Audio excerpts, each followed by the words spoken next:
Hello and howdy everyone. Here to talk about the new film from Nicholas Winding Refn, Only God Forgives.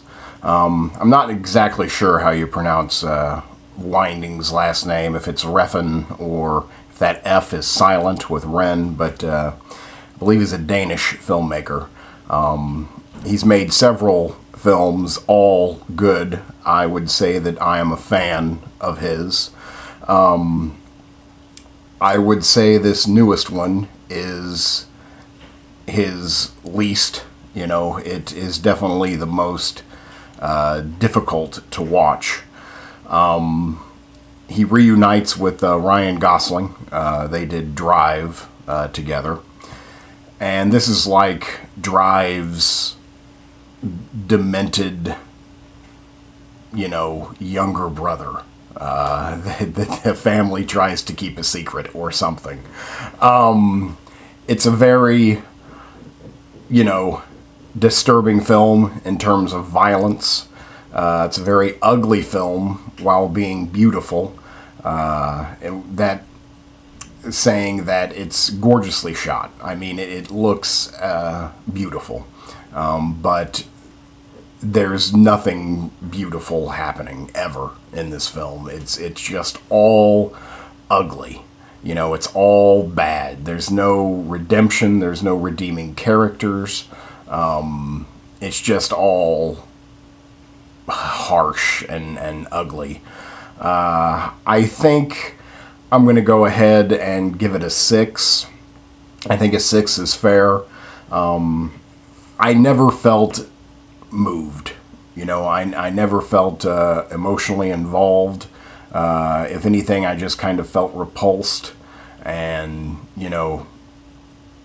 kind of an endurance test of like, you're going to sit there and you're going to watch, these people do terrible things and you're going to squirm in your seat. And that's exactly what I did. I squirmed in my seat for 90 minutes. It's about, it's a foreign film. I guess I should get that out of the way. It has American stars, well, at least 2 or 3, but it is shot, filmed in Bangkok, Thailand. The majority, the rest besides like 2 or 3, 4 characters, the rest are Thai. I'd say since there's like no good or bad in this world, it's tough to pick to say he's the bad guy. In fact, he's the police officer, so, technically he's the good guy, but, he's certainly far more sadistic than most bad guys. But the good bad guy is Thai. I was trying to remember his name. It was something like Peng Di Chon, something with more P's in it. He was very good. He didn't have to do much. He just basically had to be a soulless killer, basically. But I'm unfamiliar with him, and he was good. All the acting is kind of the standout. It's all very stylized. Kristen Scott Thomas. Oh, I guess I got off track. It's about Ryan Gosling is a drug dealer.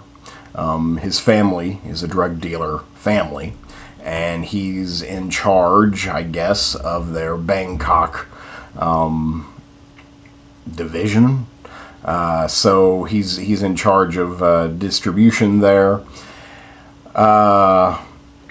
His brother, his older, crazier brother, kills a young prostitute, and then the father of the young prostitute takes revenge. And then more people take revenge, and then even more people take revenge, and yeah, so there you go.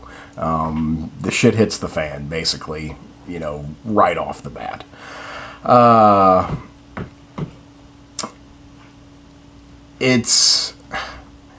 I can't say that it's entertaining.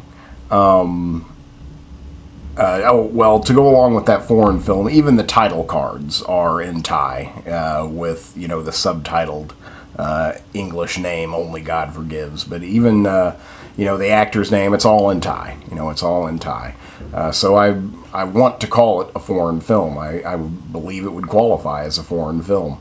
It famously, maybe it didn't open Cannes, but it showed at the Cannes Film Festival this past year, and instead of receiving, the famous 8-minute Cannes standing ovation, it got like an 8-minute boo and like burned the film. The French absolutely hated the film,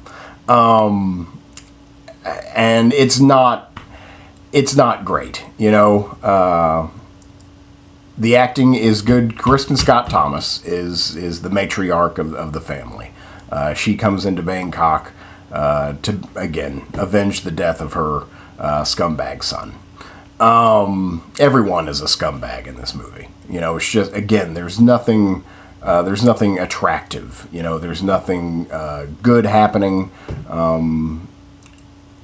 What innocent characters there are briefly glimpsed, and they suffer probably more than anyone. So it's a world where, innocence is not rewarded in any way. In fact, it's a world where innocence is destroyed. It's absolutely gorgeous. One of the big reasons I wanted to see this is a cinematographer. I can't remember his name. Worked with Stanley Kubrick. He was the cinematographer for Eyes Wide Shut.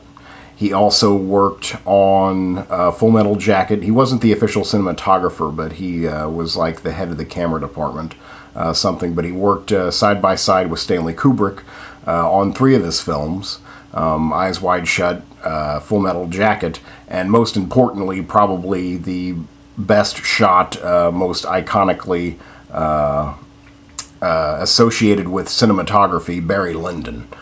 So the fella who shot Barry Lyndon shot this film, and it is absolutely gorgeous. It's just saturated. The screen is saturated with every color of the rainbow, and it immediately establishes mood, immediately puts you ill at ease, and I just, it was outstanding. The film looks outstanding. The film also sounds outstanding. The same fella, if you can think of Drive, and the score, that electronica, Daft Punk-esque score of Drive is now times 10 for this film, and it's the same composer. I cannot tell you his name, but the same composer did the music for this as for Drive, and it's constant. I swear that, the film is largely silent, meaning that there's a lot of staring, and, the camera's just watching the actors, and the actors are watching, people do things, if it's, singing karaoke or dancing or just sitting, they're just kind of staring. There's a lot of silence in this film, meaning that the characters aren't speaking, but the music is always going, and keeping up with that silent, kind of feel, silent tradition. The music is going constantly, and it's techno vibey. It actually, as I was sitting there, I thought, well, the 80s have come back. This is, besides the extreme gratuitous violence, there's nothing that separates this from an 80s movie in terms of, those loud, flashy colors and the score. It's very synth, odd poppy noises, electronic noises. it just felt like the 80s soundtrack has come back around, or the 80s score at least has come back around. It's become much more than like a Casio music maker, but it's still that odd electronic, bleeps, so it was an interesting score. It was I would actually kind of like to hear it on its own, but it did it's almost a character unto itself, and I kind of would like to hear it on its own. It immediately established moods, and again, it nonstop. So it was kind of impressive. So yeah, those are the two biggest highlights of the film, are the cinematography and the score, by far.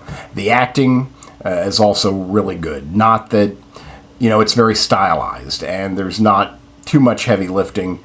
Certainly Ryan Gosling doesn't have to do as much as Ryan Gosling usually has to do. I'm sure that for the most part this was just an easy money payday for him. He gets to flip out a little bit, but mostly he has to be that stoic figure that he was in Drive.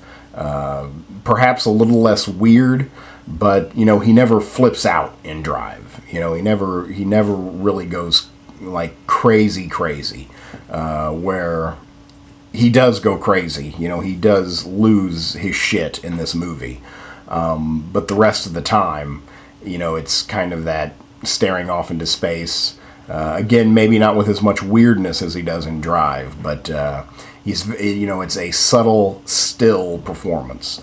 The acting showcase here belongs to Kristen Scott Thomas, who again is the matriarch of the drug-dealing family.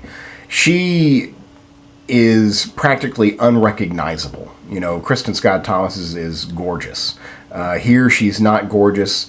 Here she's, she doesn't even look like herself. And she's not in, a fat suit or, makeup, like stuff glued to her face. It's just her. And I've never seen her do a character like this. I would never even consider, that she would do a character like this. So she's just pretty much unrecognizable. And she's absolutely disgusting. She's a repellent character. And I think that's why she gets the performance of this film, is because I don't think, she's that way. She goes against type here. She takes risks, and, it ends up being, it's a very dark performance and a very dark film. And I don't know, I'd never seen that side of her before, and it was impressive. Again, she doesn't even look like herself. I'm always impressed when an actor can somehow, and maybe it's lighting and maybe it's makeup, but it seems that they can rearrange like their bone structure. How can they make themselves look so different? She just looks unrecognizable in this film. I was like, what's happened to her? I was worried for her. Her performance was impressive. The Thai cop, the bad good guy, again, mostly has to be stoic. Even when he's doing the most horrendous things, he's still stoic and has that Hannibal Lecter chill going on the whole time. Even when he's singing karaoke, he's not too emotional. Oh, man.